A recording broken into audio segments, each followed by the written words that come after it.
le Golfe et la côte américaine, comme on a déjà mentionné, et ils seront décorés comme vétérans de la Deuxième Guerre mondiale. Oui, ben quand même, il y avait un apport très important parce que sans ravitaillement, on peut pas survivre non plus. Et c'était le but de l'Allemagne nazie. Pourquoi il y avait des sous-marins dans le fleuve? C'est qu'ils coupaient les ravitaillements autant mécaniques, en coulant des bateaux, parce qu'il y a des navires qui vont être coulés en avant de Madeleine. Madeleine, à côté de Grande-Vallée. Oui, pas la personne.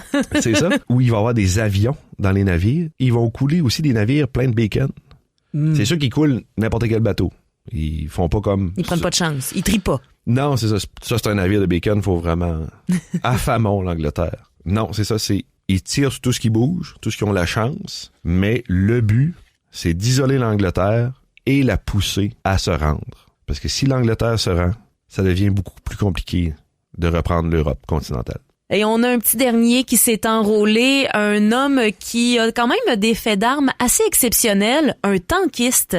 C'est un homme, on va le nommer, c'est monsieur Sidney Radley Walters, né à Malbay, très près d'ici, à côté de Saint-Georges, qui, lui, va à l'école, dans une école militaire et se joint au Sherbrooke Fusiliers. Les fusiliers de Sherbrooke. Moi, dis-le en français. Mon français, mais... Qui était un régiment d'infanterie qui va être converti pour les tanks. Et lui-même dit, en 1942, j'avais aucune idée de ce qu'était un tank, j'en avais jamais vu de ma vie. Il va apprendre très rapidement. Il va devenir officier. Il va être à la tête d'une unité de tank canadien. Et il mentionne, et c'est magnifique, il dit... très rapidement, dans les 2-3 premières semaines, on a appris vite ce qu'il fallait faire pour survivre et ce qu'il ne fallait pas faire. Et de son haut fait d'armes, qui est quand même assez impressionnant. Il sera des unités de tank, à la tête de l'unité de tank qui tuera Michael Whitman. C'est qui Michael Whitman? C'est un des SS de l'armée allemande. Il a 163 victoires en tank. C'est puis il avait été décoré de la croix de fer avec des feuilles de chêne et le glaive, qui était une des plus hautes décorations allemandes, et la croix de chevalier. C'était quelqu'un qui avait fait une campagne sur le front de l'Est, où il avait accumulé la plus grande partie de ses victoires en tank. Et ce sera M. Radley Walters qui mettra fin à sa carrière de militaire. Est-ce que ça lui a valu des décorations? Oui, mais surtout, il va rester dans l'armée. Après ça va être un des plus hauts gradés gaspésiens. OK. Après la guerre, parce qu'il va continuer après la guerre, puis il va devenir brigadier général, ce qui est le 3e plus haut rang dans l'armée canadienne. Mais on en parlera de façon plus spécifique durant la campagne de Normandie. Avec ces témoignages-là, on voit que l'enrôlement a marqué quand même les esprits en Gaspésie et ça a même marqué la créativité d'une des grandes Gaspésiennes, la Bolduc. Eh oui, Madame Mary Travers.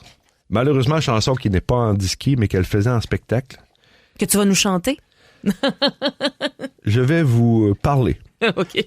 Récite-nous, parce que c'est quand même très beau ce qu'elle a écrit. C'est en 1939, elle écrit, c'est ça, cette chanson, c'est « Si je pouvais tenir Hitler ». C'est parce qu'on sait déjà qu'il c'est un méchant moustachu.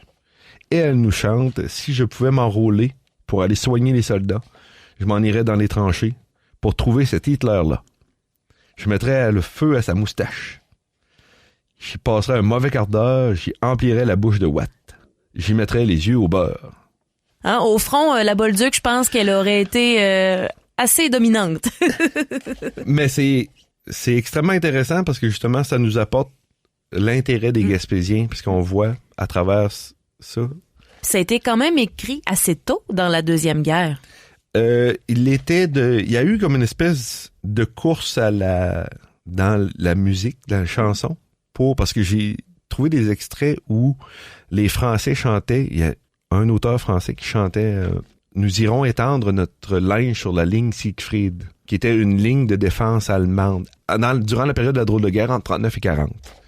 Ça bougeait beaucoup, mais il y avait quand même une effervescence, puis on sentait que la montée de Mussolini en Italie, puis la montée d'Adolf Hitler, et même par extension de Franco en Espagne, allait causer des problèmes.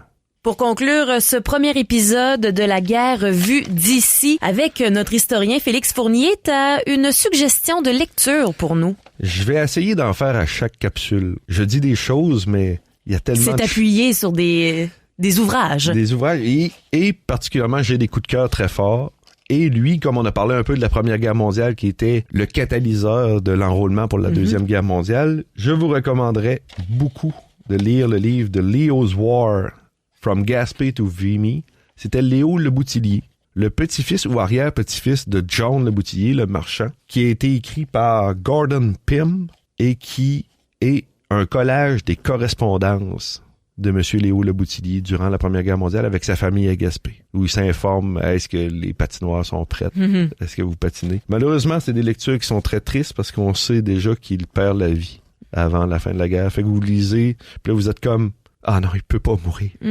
Malheureusement, il va laisser sa vie dans ce conflit. Félix Fournier, merci beaucoup. Merci à vous d'être à l'écoute de La Guerre vue d'ici. Alors, on vous invite à vous abonner pour être mis au fait aussitôt qu'il y a un épisode qui sort. Le prochain épisode, ce sera sur la guerre d'Hong Kong. C'est une bataille qui va être très courte, mais qui va être très lourde de conséquences pour les gens qui vont y avoir participé. Pour un complément d'information, www.radiogaspésie.ca. Félix Fournier, merci beaucoup. Merci à toi, Émilie. La guerre vue d'ici, la participation gaspésienne à la Deuxième Guerre mondiale est une production de Radio Gaspésie avec le soutien financier du Fonds canadien de la radio communautaire. À la recherche et à l'animation, Félix Fournier. À la réalisation et à l'animation, Émilie Gagné. Un merci particulier aux historiens et passionnés d'histoire, Fabien Sinette et Tom Eden. Merci aux familles, proches et descendants de ceux et celles qui ont participé à l'effort de guerre pour leur témoignage. Pour plus d'épisodes et d'informations, visitez le radiogaspésie.ca dans la section podcast.